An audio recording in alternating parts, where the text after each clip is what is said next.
I am Dr. N.K. Soni.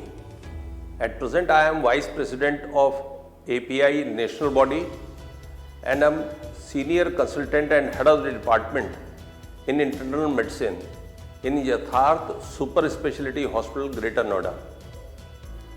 My talk in BPCON in Lucknow is related to revisiting the calcium channel blockers as first-line antihypertensive agents in 2022.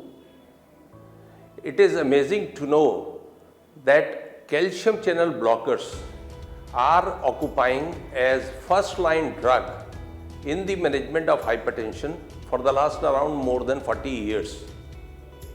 I feel that there are three main reasons for it. One, the effectiveness of the molecule, that these are very good and powerful drugs to lower the blood pressure and control hypertension. Second, the safety profile, that these drugs are having a minimal side effect so that these can be prescribed to each and every group of the patients, whether young adults, elderlies, even with hypertension in pregnancy.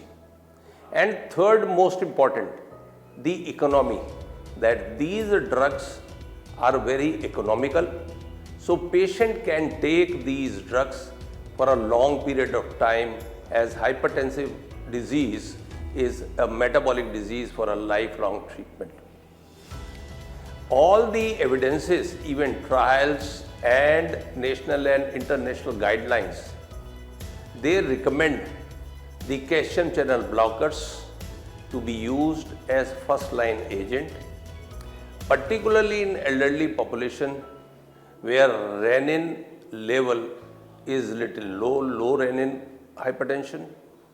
These can be combined with various drugs also, whether diuretics, beta blockers, or even ARBs or ACE inhibitors.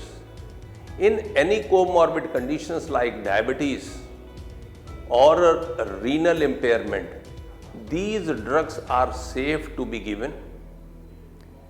There are many molecules like amlodipine, which is L calcium channel blocker, or cilnidipine, which is L and N calcium channel blocker, or benidipine, which is L and T calcium channel blockers.